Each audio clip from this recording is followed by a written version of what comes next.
નવા વ્લોગમાં આપ સૌનું સ્વાગત કરું છું. સૌપ્રથમ સૌને જય માતાજી અને જય શ્રી કૃષ્ણ. તમે 5 દિવસ 7 દિવસ 10 દિવસના ગણપતિ દાદા વિસર્જન થતા જોયા હશે, પણ આજે હું તમને લઈ જઈ રહ્યો છું 42 દિવસના ગણપતિ દાદાના વિસર્જન માટે. રાજુલાથી આગળ એટલે કે સાવરકુંડલા હાઈવે પર હરદેવદાસ બાપુનો આશ્રમ આવેલો છે અને ત્યાં બાપુએ 42 દિવસના ગણપતિ દાદાને બિરાજમાન કર્યા હતા. અને આજે 42 દિવસ પછી શરદ પૂનમના દિવસે ગણપતિ દાદાનું વિસર્જન છે, તો આપણે ત્યાં જવાનું છે અને ગણપતિ દાદાને વિસર્જન કરવાના છે. ત્યાં સુધી જોડાયેલા રહેજો મારી સાથે. અને આની પહેલા થોડા દિવસોથી ગણપતિ દાદા બાપુના જે સેવકો છે તેમના ઘરે ઘરે ગયા હતા અને ત્યાં લોકોએ સેવા પૂજા કરી હતી અને ભંડારાનું અને પ્રસાદીનું પણ આયોજન કરવામાં આવેલું હતું. તો તમે જોડાયેલા રહેજો આ ગણપતિ વિસર્જનમાં મારી સાથે. આજે મારી સાથે જોડાઈ ગયા છે સંતોષભાઈ અને યોગેશભાઈ. કેમ છે યોગેશભાઈ? સંતોષભાઈ, તમારું શું કહેવું છે?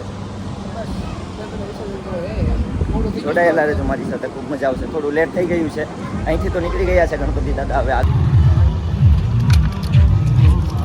ગણપતિ બાપા મોરયા, ગણપતિ બાપા મોરયા.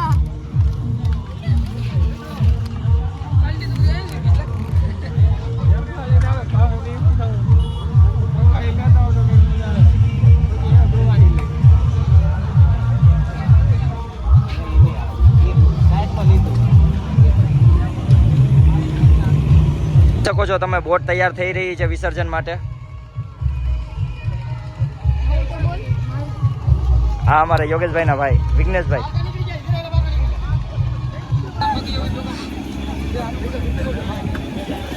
અહીંયા તમે જોઈ શકો છો બીજી બોટમાં ગરબા રમી રહ્યા છે.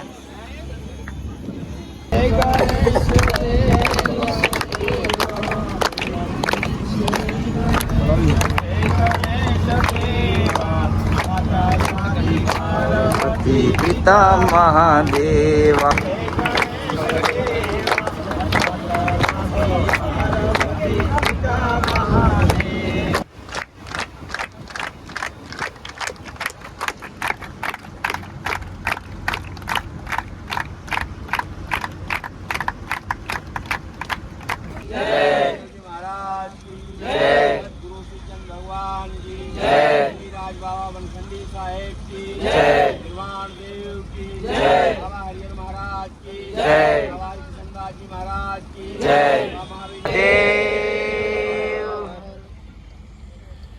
તો ફાઇનલી ટાઈમ થઈ ચૂક્યો છે ગણપતિ દાદાના વિસર્જનનો. અહીંયા તમે જોઈ શકો છો.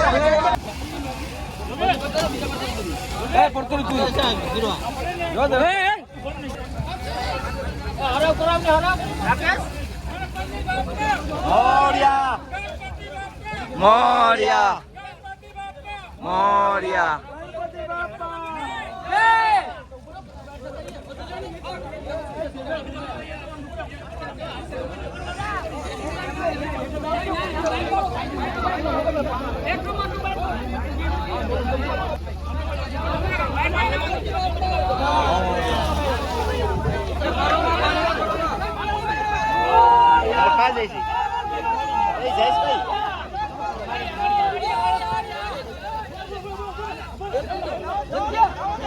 પણ અહીંયા બૂટ ઓલી ભટકે છે.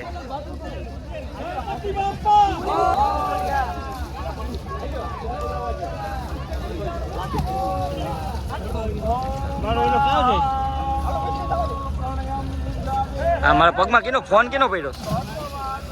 પગમાં ફોન છે ભાઈ, મારા પગમાં કોકનો ફોન છે, લઈ લીધો.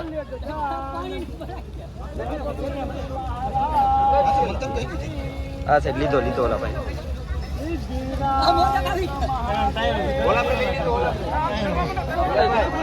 પ્રસાદી ટાઈમ. બાપુને આપજો, પછી બધાને આપજો.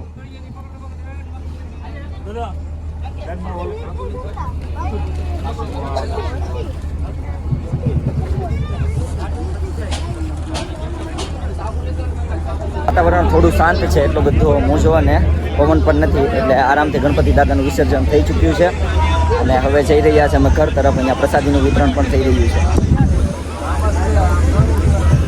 એક સાથે કેટલી બધી બોટો હતી તમે જોઈ શકો છો. ગણપતિ બાપા મોરયા.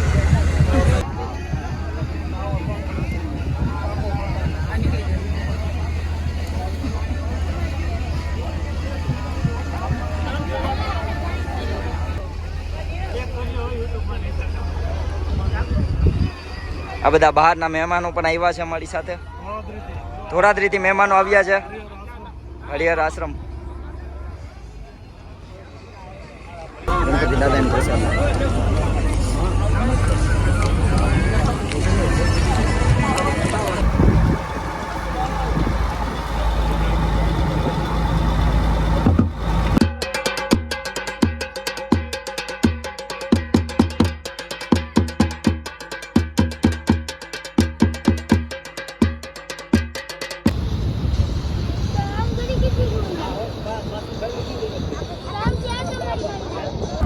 પાણી ઓછા હોવાને કારણે બોટ અહીંયા ફસાઈ ગઈ છે, એટલે બીજી બોટ લેવા માટે આવી છે નાની, જે ખાડીમાંથી આરામથી નીકળી જઈ શકે તેમ છે.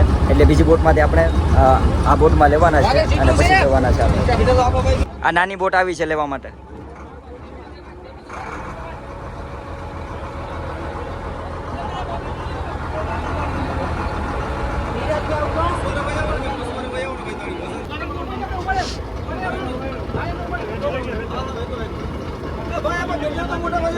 ફાઇનલી ગણપતિ વિસર્જન કરી અને પહોંચી ગયા છીએ ઘરે.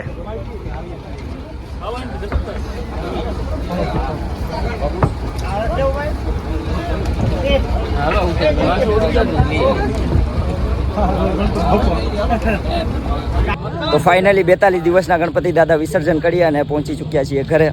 તો તમને કેવો લાગ્યો બ્લોગ? લાઇક, શેર અને સબસ્ક્રાઈબ કરવાનું ભૂલતા નહીં. અને હવે આપણે મળીએ આવતા બ્લોગમાં. ત્યાં સુધી સૌને જય માતાજી, જય શ્રી કૃષ્ણ. ખુશ રહો અને હસતા રહો. Thank you so much.